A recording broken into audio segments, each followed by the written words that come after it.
Irish is a lingua franca having spread all over the world. In places where English hasn't outright replaced native languages, it's created tense situations. And you don't even have to look that far from England to see how that tension still exists today. Just hop across the Irish Sea to find a language that has gone through a lot. Irish. We should first bust a common linguistic misconception about the Irish language. The Irish language in Irish is called Gaeilge or Gaelic. Because of this, Irish and Gaelic are often conflated, but they're not the same language. Gaelic generally refers only to Scottish Gaelic, which is a language that broke off from Ireland centuries ago.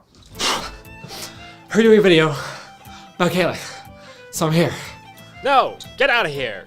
But let's go back to the beginning. Irish is a very old language, with the earliest writings dating back to the 4th century CE. In the same way that English didn't start as modern English, this early Irish was called Primitive Irish. Over the centuries, it naturally evolved into Early Irish and then Middle Irish, as languages tend to do. Also during this period, the Irish language spread over to Scotland and the Isle of Man. In the 12th century, the language started making its final turn into what historians would call Modern Irish. It was also during this period that the Irish spoken in Scotland started branching off into its own language, Scottish Gaelic, and the Irish in the Isle of Man became Manx. In Ireland, the Irish language's status was threatened several times throughout its history, particularly from the English.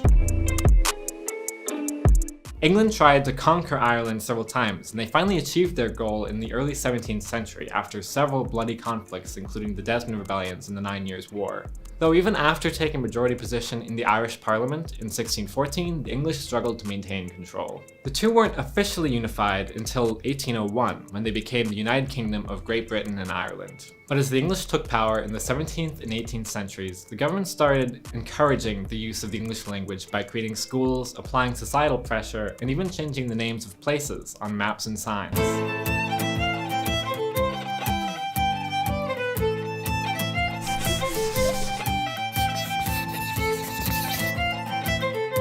By the time of the Union, Ireland was diglossic.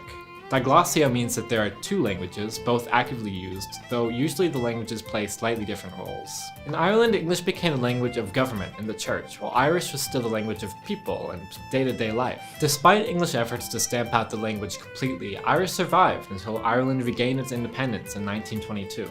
Irish didn't suddenly flourish after independence though, and the decades since then have been a slow road to recovery. Today, Irish is an official and national language of Ireland, but most government business is held in English. In 2016, a census in Ireland found only about 10.5% of respondents spoke Irish on a regular basis. Though there are rural parts of the country referred to as the Gaeltacht, where Irish is still used as a first language.